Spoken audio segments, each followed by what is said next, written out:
Hello മക്കളെ, നമുക്കിന്ന് ഇതേപോലത്തെ പൗച്ച് ഉണ്ടാക്കി നോക്കിയാലോ? എല്ലാവരും വരി. അതിനാകെ വേണ്ടത് ഒരു കളർ പേപ്പറും കുറച്ച് പശയും, അത് മാത്രം മതി, വേറൊന്നും വേണ്ട. ഇതിൽ ഈ കാണുന്ന പോലത്തെ അളവിൽ ഇതേപോലെ കട്ട് ചെയ്തെടുക്കും നമ്മൾ ചാർട്ട് പീസില്ലേ അത്. പിന്നെ അതിൻ്റെ മോൾ ഭാഗത്ത് നമുക്ക് ട്രാൻസ്പാരൻറ്റ് ഷീറ്റ് വെച്ചാൽ മതി.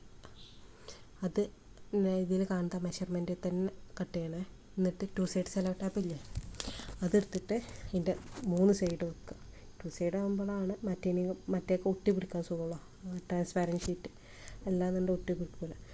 ഒട്ടിച്ചുമ്പോൾ ശ്രദ്ധിച്ച് ഒട്ടിച്ചണേ, ചുളിവും ഇതൊക്കെ വരും. അത് വരാതെ നല്ല വൃത്തിയിൽ ഒട്ടിച്ചണേ. കയ്യിലില്ലാന്നുണ്ട് വീട്ടിലത്തെ വലിയ ആൾക്കാരെ വെച്ച് കണ്ട് ചെയ്താൽ മതി കേട്ടോ, മക്കൾസ്. പിന്നെ അതിനൊന്ന് രസത്തിലാക്കാൻ, മൊഞ്ചാക്കാൻ വേണ്ടിയിട്ട് നിങ്ങളെടുത്തുള്ള നല്ല കളർ പേപ്പറോ സ്റ്റിക്കറുകളോ ഒക്കെ എന്ത് വേണമെങ്കിലും ഉണ്ടാക്കിയാൽ മതി. ഒരു ക്യൂട്ടൊക്കെ തോന്നുന്നുണ്ടെങ്കിൽ ഇതേപോലെയുള്ള ചെറിയ ബേബീസിൻ്റെ ഫോട്ടോസ് സ്റ്റിക്കേഴ്സില്ലേ, കവാലി സ്റ്റിക്കേഴ്സ്, അങ്ങനത്തെ കൊടുന്ന് ഒട്ടിച്ചാൽ മതി. പിന്നെ നമുക്ക് ഇഷ്ടമുള്ള എന്ത് സാധനമാണെങ്കിലും അതിലിടാം.